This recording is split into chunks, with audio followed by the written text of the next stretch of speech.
You know what? What? I'm gonna pass this case, and because I want to make sure that I'm listening to you, and I don't think these other people that are sitting in here should have to wait through your shenanigans. So have a seat. Court calls the case of River Ridge versus Timothy Kelly. Your name, sir? Timothy Kelly. I have two motions up. I have your motion to set aside the default. Put the picture of my daughter here. She's an occupant. She wanted to be here to say something, but she was in school. Okay. No, sir, that picture is not going to happen that way. You're not going to sit up there and display things to the court that way. Okay, I asked first. I'm sorry. I've mentioned her a lot, so I just wanted you to see her. All right, let's deal with your motion first, Mr. Kelly. Your Honor, did you get the evidence package, the exhibit evidence? I asked the girls when I walked in. Nice ladies up front. I have these picture exhibits. I don't know if Ms. Dornbush has them or not, but no, I have them. Okay, you do have them?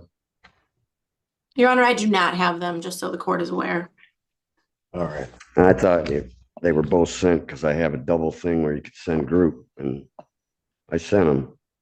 Your Honor, I just with due process, the most important thing is being heard, and I haven't been able to be heard yet and state my case and defending myself with all these accusations.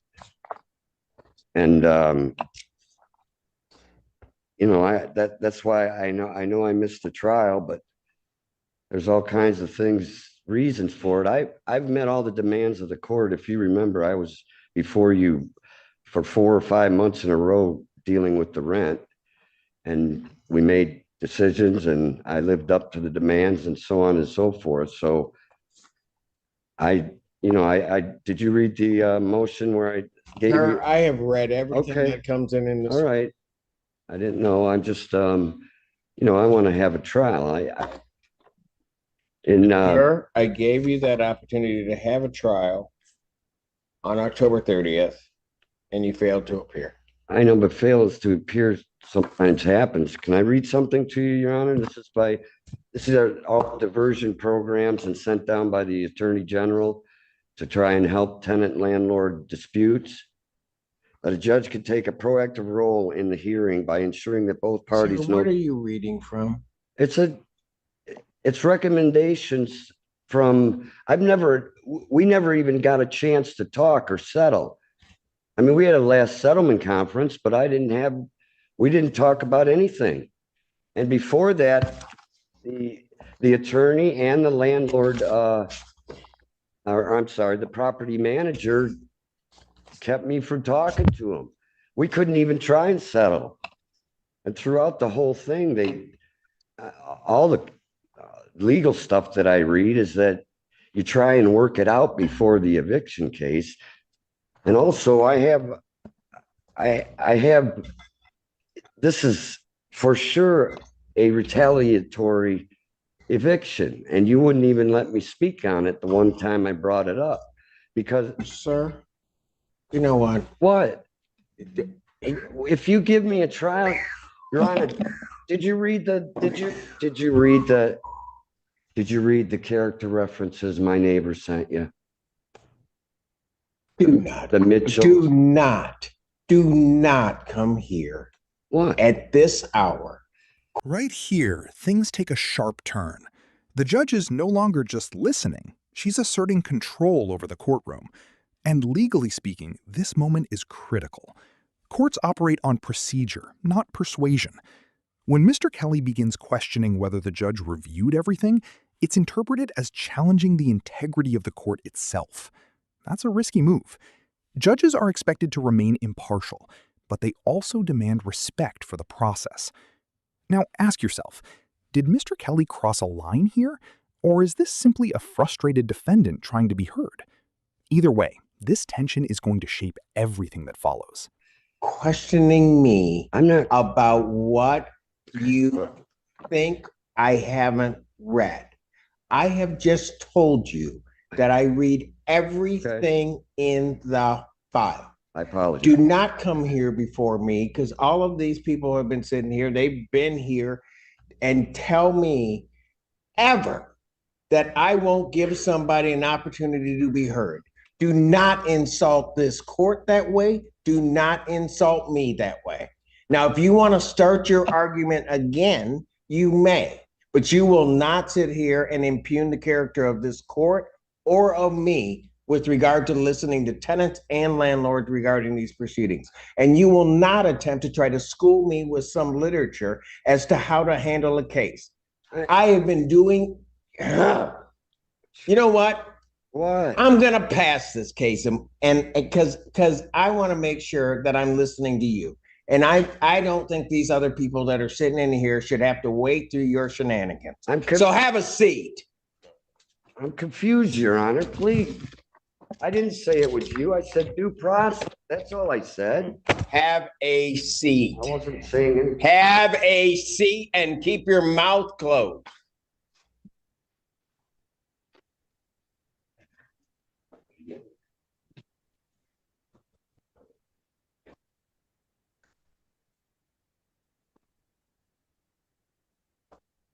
You throw something down again, we're going to have a problem. Will you throw something down again, we're going to have a problem. Sorry. Retry this. Court recalls the case of River Ridge versus Timothy Kelly.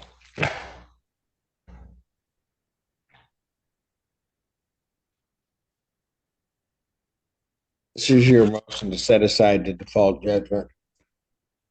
There are two parts to the setting aside of a default judgment before you start going on. The first part is that you have to have good cause for failure to appear. State every reason for your good cause for failure to appear for the trial. Oh, you want me to state it now? I asked the question. Okay, I'm sorry. I thought you were making a statement. Well, as I iterated in the motion, that one, I don't have transportation. It's very hard to get it. I don't have the money for an Uber or a taxi or any of that. If you recall, I told you for one of the hearings, I rode my bike 30 miles round trip. So it's not that I wasn't trying to get here. And I also, right from the beginning, everything I've told you has been the truth. I mean, in the beginning of we had trouble with the rent. I told you that I was also going through litigation with the friend of the court. And as a father, that's a very hard thing to figure out and such. So that's one of the reasons was my daughter called me that night. She had an emergency and I had to take care of it. And she was with me the next day, the trial day. And we received no notification or phone call from you indicating that there was some delay or some reason why you couldn't be here that day. Is there a reason why you didn't call the court? Yes, and I'll tell you, that week I had dropped my phone and it broke, and I had no way to call anybody. I didn't have any way to get any of my trial stuff out.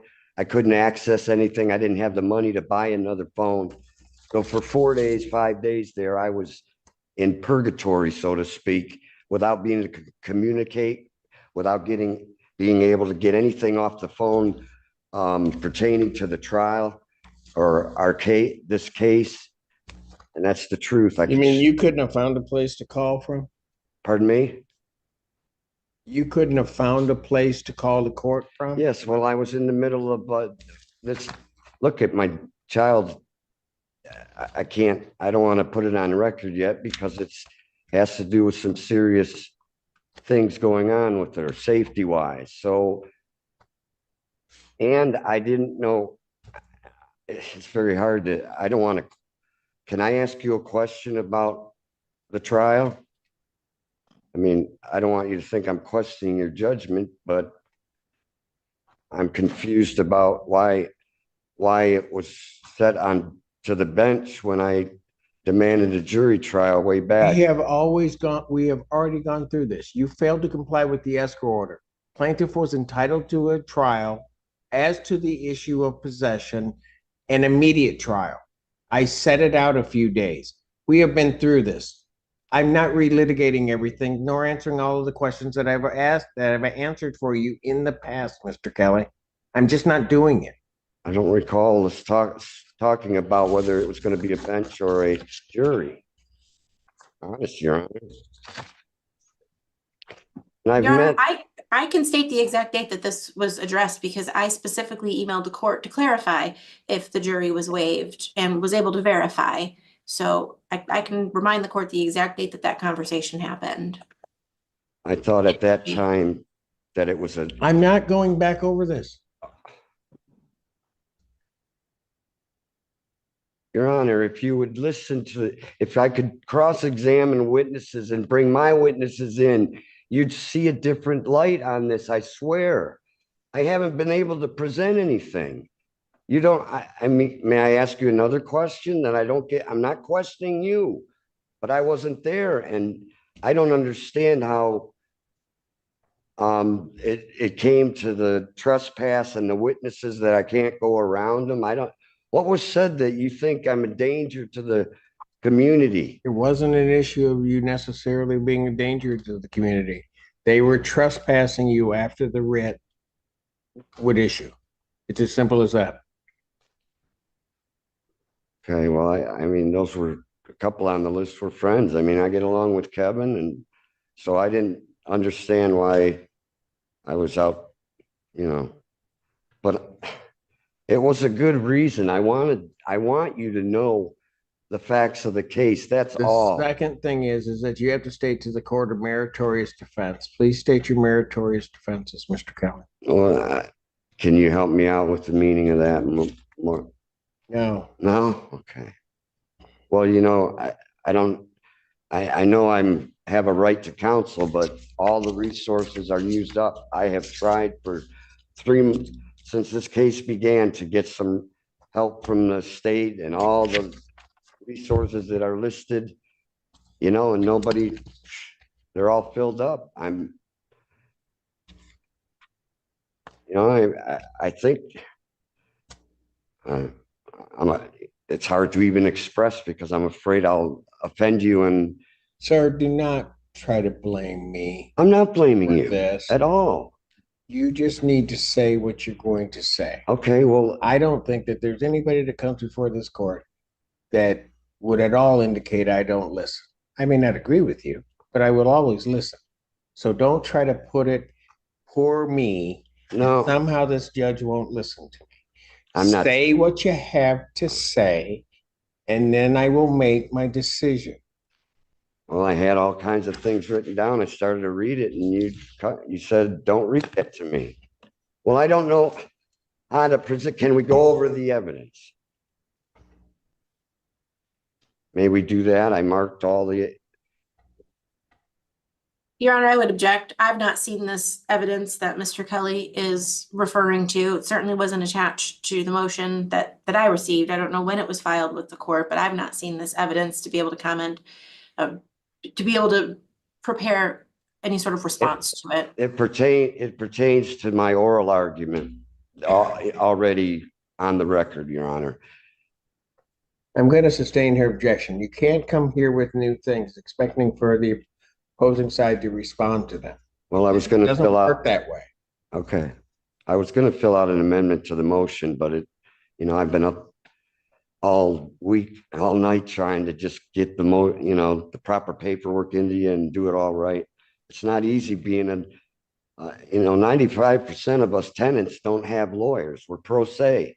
So, I don't know where to get any help as far as the legal, but she has been able to bring the list of the original offenses. She's added on to that throughout the trial. The plaintiff has. I mean, now my dogs, first it was just 4 items. And she's brought up my dog. So she's added on without. So I'm just confused about the way to present evidence, I guess. She brought up my daughter missing a day of school. Where did that come from? I mean, all of those have been. I didn't mention his daughter at all, Your Honor. I'm sorry. It's in the transcripts. I can I can't pull it up right now, but it's there because it bothered me. Honestly. I mean, I don't know how to present to you.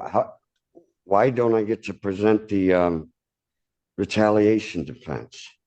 You haven't listened to what Sir, happened there. I need meritorious defenses you have to this claim.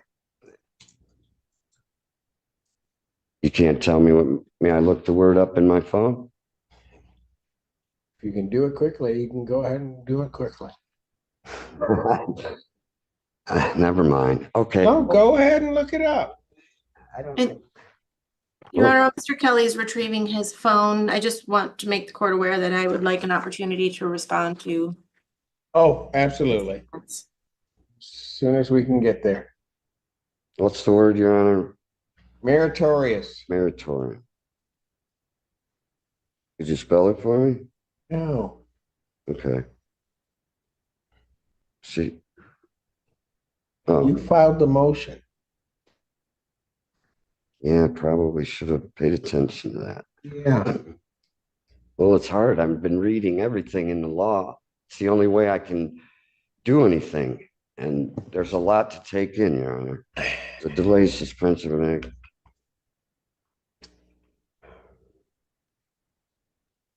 Oh, okay, I know. I did read that. That's kind of like what they did for COVID with the money. Do I have that right? Sorry. I don't know what you're talking about. Well, I have no idea. is it moratorium? I'm sorry. Okay. My defense is that I just want to be heard. And I didn't say that you did anything wrong to make that not happen. But with reading all the stuff in the legal that you have to read if you're pro se, you know, I'm not an attorney, but I'm starting to at least learn some of the laws between tenant and landlord, and everything I read is the land of America is trying to the courts handed down by the Attorney General and the Supreme Court on helping the litigants, especially the tenants, because they're the ones that are come to you with no resources as far as money for an attorney or any of that. And the landlords always have the best attorneys. Like I said, 95% of us are pro se. So all I can do, and I told you an attorney called from Michigan Legal Help, but he just left a message and never got back to me. And so I have to read on these motions and read on the appeals or read on how to go about a defense. And when I present No, come back. Okay. You can't. No, I was going to make. I think you should stay too. Go ahead. When I'm trying to present the retaliatory eviction, there's all kinds of writings on that in the law. So it must be something that happens in court or they wouldn't have it in there, correct? I mean, I'm not a bad person. I want you to know the truth, Your Honor. I'm not saying you're a bad person. Miss Lee, you have a reason. Is there a reason? I'm sorry, Your Honor. I did want to corroborate Mr. Kelly's account. He did get in touch with our hotline, our housing intake line. We have been trying to give him advice over the phone, but we did not have the resources to represent him. If you would like me to sit with Mr. Kelly for a bit and try to assist him a little bit further, I'm happy to do that. Okay. If you're willing to do that, Ms. Dornbush, I'm sorry to hold up your evening, but I will allow it to happen because I'm probably one of the most unfair judges I've ever met, but I'm going to try to be fair. Mr. Kelly, can I step away from the podium? May I give you a compliment, please, Your Honor? No, okay. Do not give me a compliment. Do not say anything to me at this time. All right.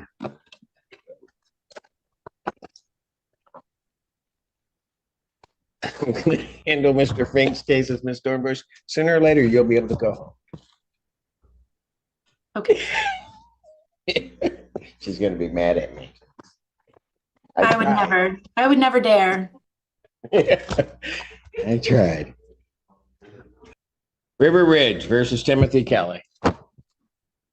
If Ms. Dornbush. I am still here, Judge, yeah. I've called the case. What are we doing?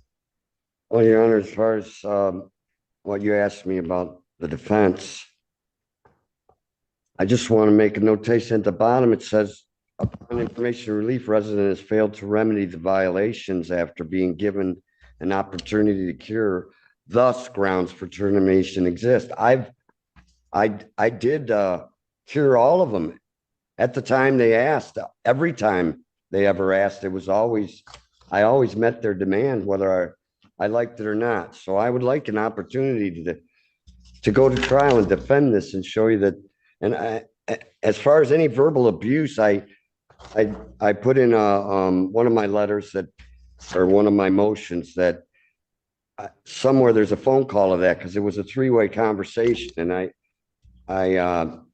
didn't know if I needed to look it up or not. But as far as the upon information belief and all those lists, please, I deny them, and I can go one by one if you want. I'd just like the opportunity to show you and cross-examine witnesses if there are any, trying to accuse me of this.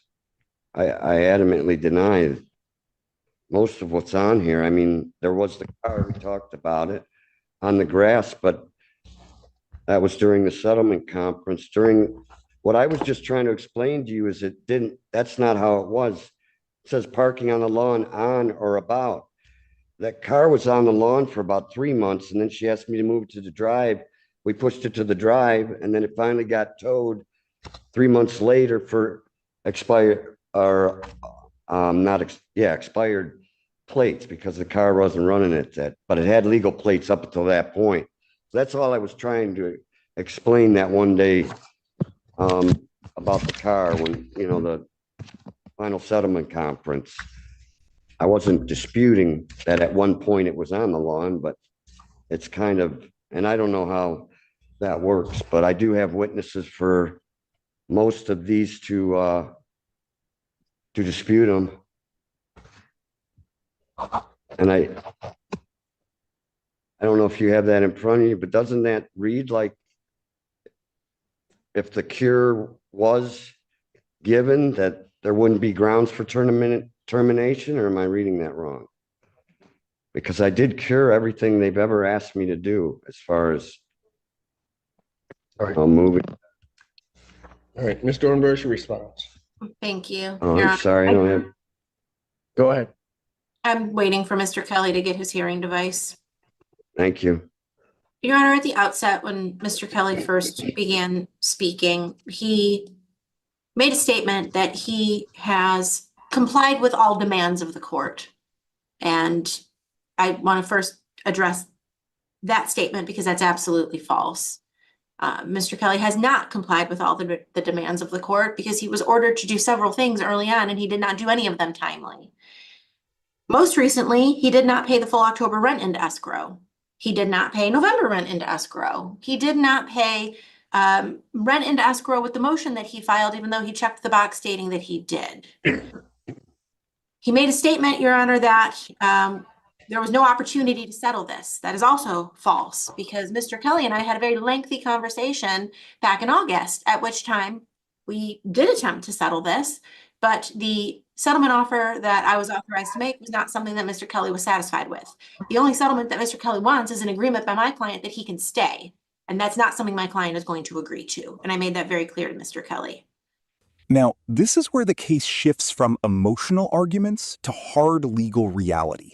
The opposing counsel is systematically dismantling Mr. Kelly's claims. And notice how precise this is. She's not arguing feelings. She's pointing out inconsistencies. Transportation issues? Countered. Broken phone? Questioned. Prior compliance? Disputed with records. In court, credibility is everything. And once inconsistencies appear, they can undermine the entire defense. Also, to a porn point, good cause for missing a trial isn't just about having a reason. It has to be legally sufficient and provable. So here's the big question. Are these genuine hardships or explanations that simply don't meet the legal standard?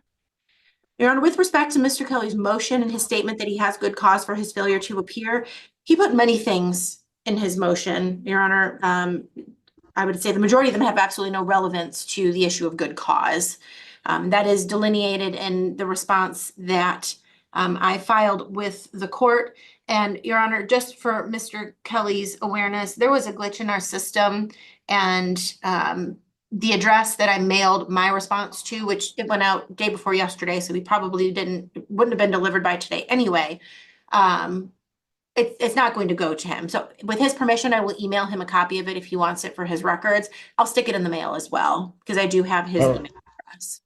Okay, yes. Well, you have the court's permission to do that, understanding what you did. I don't have a problem. Thank you, Your Honor. The specific issues that he put in that I believe have absolutely no relevance to the issue of good cause is that the court being aware of his transportation issue and his having to ride a bike to the court previously, he somehow managed to get here every time. Further, for this specific motion, or excuse me, the trial date, Your Honor, Mr. Kelly stated he had a ride lined up and he chose not to take the ride because of another reason, and we'll touch on that in a moment. But he had a ride lined up, and he has a ride today, I believe. My client's here and sees that there's another resident in the community that she believes may have driven Mr. Kelly to court today. So clearly he has the ability to get transportation here. As the court noted, Mr. Kelly didn't call the court, and Mr. Kelly made a statement that his phone was broken. But Your Honor, I seem to recall, and maybe I misheard, but in this hearing, when questioned about why he didn't call the court, he said he didn't have a phone. But just a minute before that, didn't he say that his daughter called him about an emergency? The night before. His daughter was able to call him the night before. If his phone was broken for the 3 or 4 days before that, somehow he didn't have a phone the morning of court to call. But not only that, he's obviously got people in the community that are there to support him. As the court pointed out, he could have borrowed a phone from anybody. So I don't believe that Mr. Kelly has stated good cause. For the additional reasons stated in my motion, Your Honor, he stated his belief that he'd be given a break because default was a possibility, may enter. But Your Honor, Mr. Kelly's been in court before and failed to appear, and a default judgment was entered against him. And I referenced that particular case number in my response. Your Honor, he referenced his concern related to his alleged request for a jury trial, but the court has already touched on that. And Your Honor, the date, just for the record, that that particular issue was addressed was September 20th of this year. He cites an alleged case with the Michigan Civil Liberties Department, and I assume he means the Michigan Department of Civil Rights when he states that. Again, has no bearing on his good cause for appearing at the trial date. That he was finally in touch with an attorney from MI Legal Help. Again, no bearing on his good cause for failure to appear, and that he intends to file appellate pleadings. Again, no good cause for his failure to appear. Your Honor, this emergency with his daughter, I'm sympathetic to whatever's going on in his family situation, but Your Honor, Mr. Kelly has been stating various times throughout these proceedings that this alleged custody issue has interfered or detracted from his ability to meaningfully engage in this court process. And Your Honor, I personally did a search of the Circuit County Register of Actions. I don't see anything pending in that case. My understanding from what's available on that Register of Actions is that Mr. Kelly's ex-wife has sole legal custody of his daughter. And one of the police reports that we were able to obtain from the Michigan State Police, and I believe it's from sometime last year, I don't have the exact date, that there has been no change in that. They specifically referenced that his ex-wife has custody, full legal custody of his daughter, and that there's been no change to that. If there's been some change between 2023 and now, Your Honor, it's not showing on the Register of Actions, but there's nothing pending showing in that case with the Washtenaw County Circuit Court. Your Honor, with respect to this alleged meritorious defense, first off, we've already addressed at the settlement conference before Mr. Kelly was taken into custody for that bench warrant, why additional things were added and more specifically stated in our complaint for termination of tenancy. And that is because the demand that was issued, Your Honor, states reserves the right to bring this and other issues that are lease violations to proceed on the termination action. And so at that court date, Your Honor, which was approximately 3 weeks ago, Mr. Kelly had notice of what additional grounds would be relied upon by plaintiff. One of those issues was an actual admission by Mr. Kelly with a photo he provided to the court of his dog sitting outside on a tie out. Community doesn't allow that. And frankly, Your Honor, the dog was tied out again today. Mr. Kelly nowhere in sight. My client is signed into Zoom right here, and she could tell the court that, again, the dog was tied out. Mr. Kelly was not out there with him. Minor violation of the rules, Your Honor, yes, but it's just a continuation of Mr. Kelly believing the rules don't apply to him, Your Honor. And that's unfortunately been how this process has gone throughout. Every time the court has ordered Mr. Kelly to do something and he didn't follow through, there's just been some reason why he should be given leeway and that he shouldn't be bound by the orders of this court, the rules of the community, the laws of the state of Michigan, Your Honor.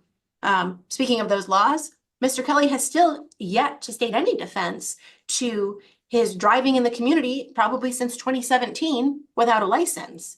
The lease that he signed clearly states he is to be in compliance with the laws of the state, local ordinance, federal law, and Mr. Kelly is in violation of Michigan state law by driving without a license in the community. He's been living there since 2017, and I believe he acknowledged at the settlement conference on the 22nd of October that he hasn't had a license since 2017.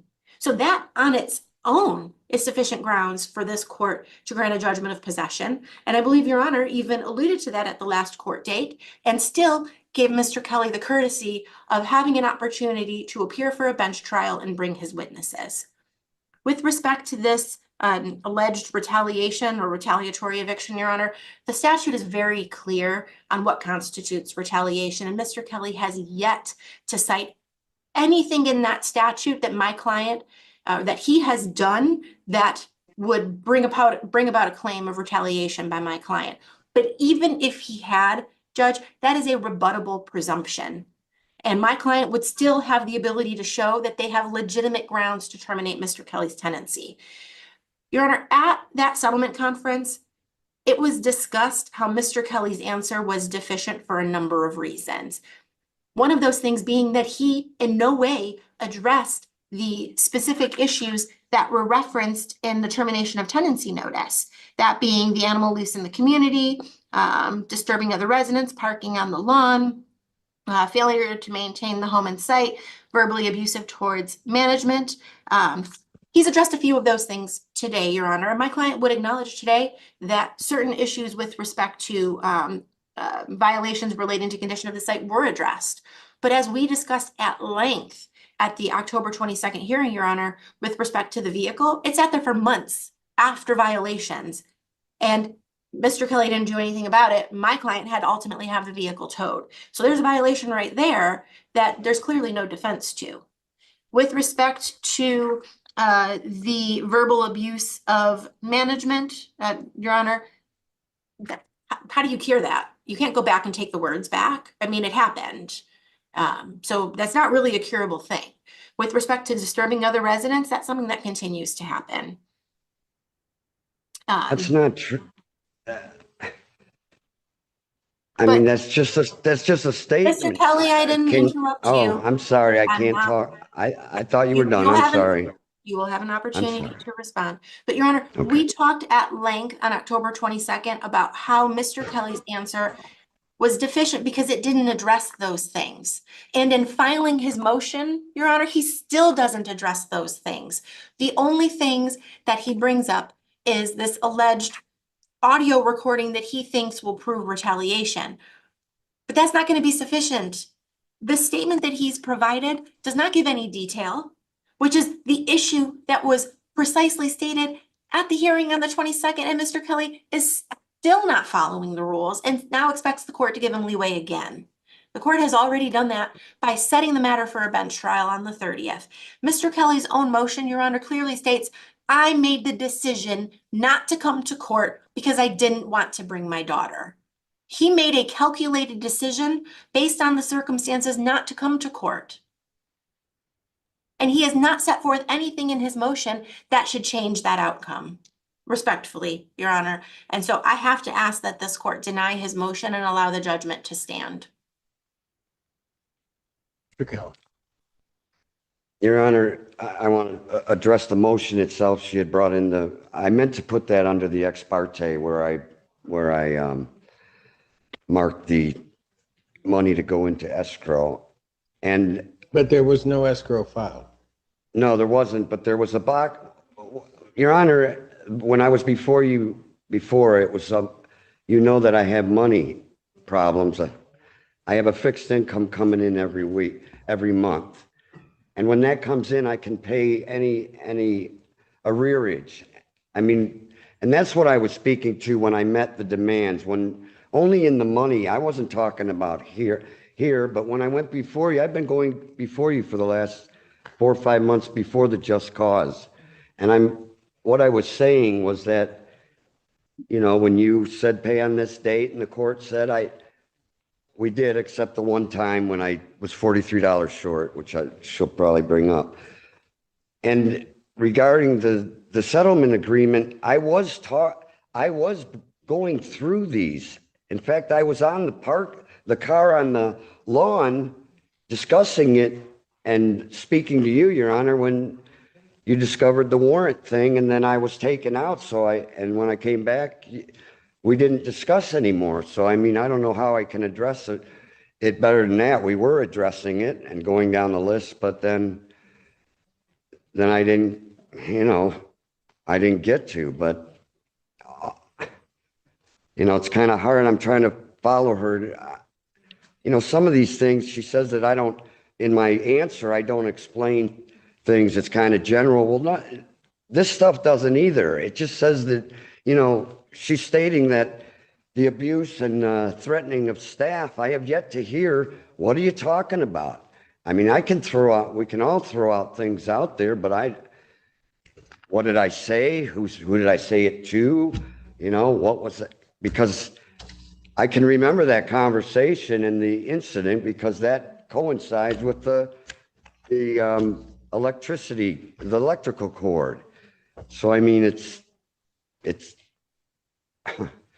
I mean, these are kind of vague too. I don't know how to defend them, but there is the reason there's a civil right, and I did put the letters wrong, but as far as the Michigan Department of Civil Rights, that I do have a case number or a complaint number, and that's for the very reason that I've been trying to explain to you about the differences in her, you know, her writing me up, or the landlord or the property manager writing me up and not writing the neighbor up for the exact same thing. I mean, that's listed in discrimination by the state of Michigan. I read it, and it uses an example like that. Like if you have a resident here or a tenant here that is late for their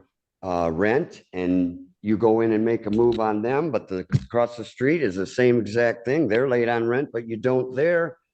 That's a civil infraction from what I've read, or it's discrimination. And that's what's going on here. That's why I kind of brought in, you know, sent those pictures to you. I mean, and as far as the day I missed, that was a terrible week. It was my responsibility. I say that in my motion that I got cuffed and thrown in jail. But, you know, I get home and I'm on this website that I've never seen before. My daughter brings it in, and it's you, and it says contemptuous defendant goes out the back door. And gosh, the comments were brutal. I mean, brutal. It's not up anymore, but it was, and my daughter actually answered to some of it.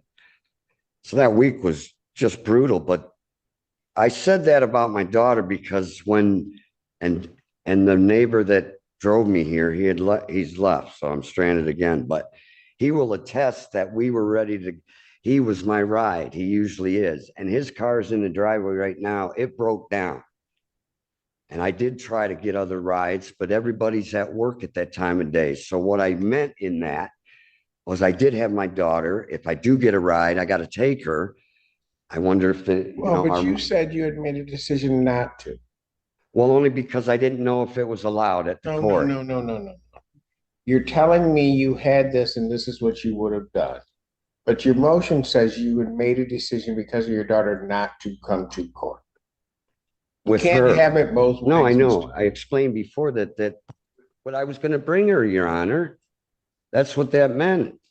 But I said I don't want to make you mad again because I didn't know if minors were allowed in here. I mean, it explains that before that. I mean, she wants to, she's 13. She wanted to make a statement to you about it because it's kind of her house. But that's what that's not what I meant by it. I take her everywhere since she was born. I have no qualms bringing her, but I meant that I finally, because I tried to find rides. We couldn't find a ride with the neighbors. They were all at work. John's the only one that can give me one. Car still broke down in the driveway, Your Honor. Your Honor, I'm may I not trying- respond? Go. Please. Keep going, Mr. Kelly, whatever you want to say. I mean, I can tell you where it's going, and I'm not an you expert. can't tell anything about it. Okay, maybe you're right. I'm sorry. But this is very tough to just present it in a professional way and say it as I mean, but that's honest. I mean, I was trying to get a ride here, but that was the final decision.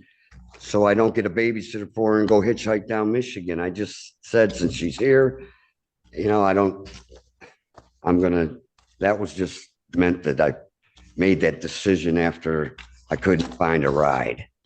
But I mean, I haven't skipped your court dates. I'm looking to save my house. I mean, and it's not necessarily, Mr. Kelly, it's not necessarily to stay there, Your Honor. Mr. Kelly, I'm going to stop you because Okay. May I say, you just sat here, tried to tell me some story about that you were going to appear. I'm going right to what you filed with this court. okay, I have good cause for my failure to appear. I did not appear / answer because, I did not go to the court because I had an emergency hearing regarding my 13-year-old daughter the night before. Says nothing about you actually bringing her. Says nothing about her coming to the court as though you just represented to the court. You didn't come because of her. I'm done. I don't have it by done. memory. Your Honor. I'm so done. Please, Your Honor, I Kelly. just wanted to. Mr. Kelly, You're gonna tow my house away with all my possessions? Not you. Mr. Kelly, I am going to follow the law. I've listened to you all day and you keep going back and forth in some of these things, but I'm ready to rule. I've listened to the plaintiff. I've listened to you. Please give me a trial, Your Honor. Please. All right, Mr. Kelly, I gave a trial date for the parties to be here. It should be noted, although plaintiff didn't say much about it, plaintiff was here with all of their witnesses waiting for you to appear. Everybody interrupted their day. I know. They were here ready to go and you didn't appear. And quite frankly, from the court's perspective, the court doesn't hear from you for a good 9-10 days after the trial date. Don't hear anything about what happened, this, that, nothing. Sorry, Your Honor. No, you don't have to be sorry. I'm just saying, you're distorting what has transpired. Plaintiff was here, ready to go, ready to, I'm presuming, state with specificity, have testimony and evidence regarding every one of their allegations. You do not appear. Your notion that you've been following the direction of the court, not true. I had to beg you to get an answer into me. I finally got that to happen, told you to pay escrow, you didn't do it, and then still didn't comply with the escrow issue. You may have your reasons, but don't say you followed the direction of the court when you didn't, and you know you haven't. I guess I should have. I tried my best. You know I'm what, sorry. Mr. Kelly, I have listened to you all day. Right. Now is my turn. I do not want to be interrupted.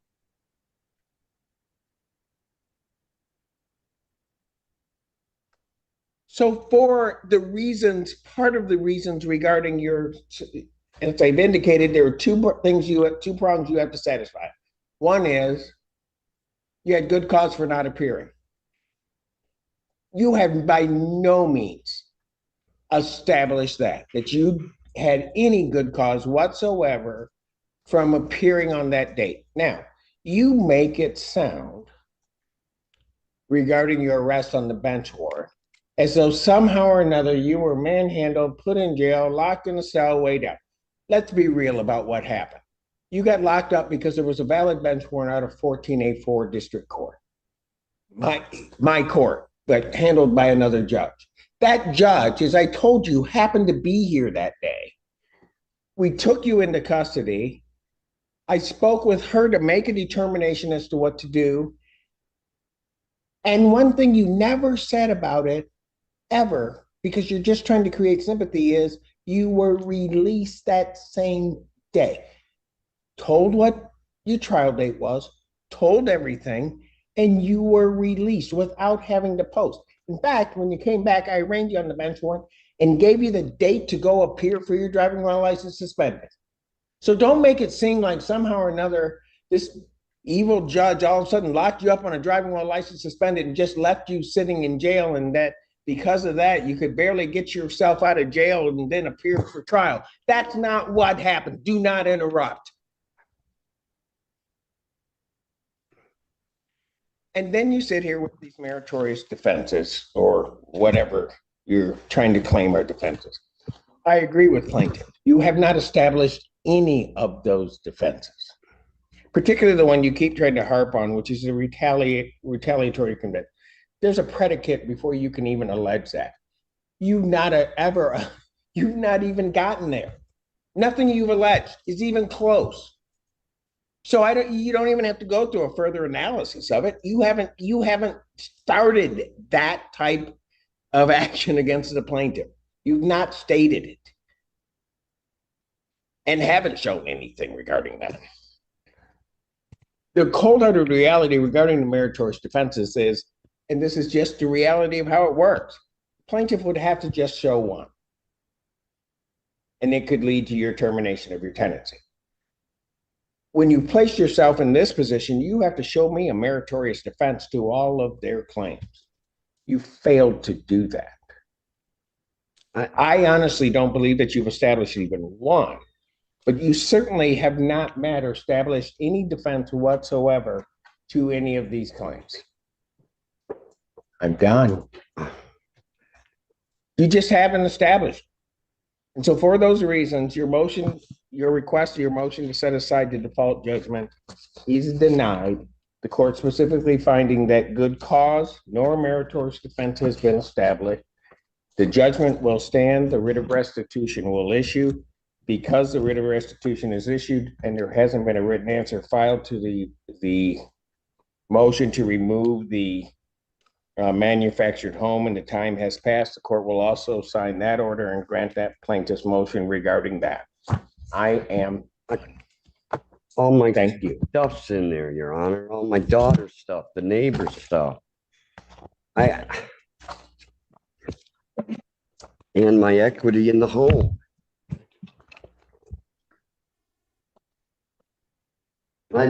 I want to say thank you that day. I did say thank you. It's on the record for you letting me go home that day I was caught. I was very grateful for it, so. Your Honor, I believe I submitted proposed orders for both, an order denying attendance and a motion, and an order granting our motion. And I have signed that order. I have signed the writ, and I have signed your order regarding the removal of home. Thank you, Your Honor. All right, thank you. And here it is, the final ruling. The judge makes it clear. Two Klucheway requirements were not met. First, no valid good cause for missing the trial.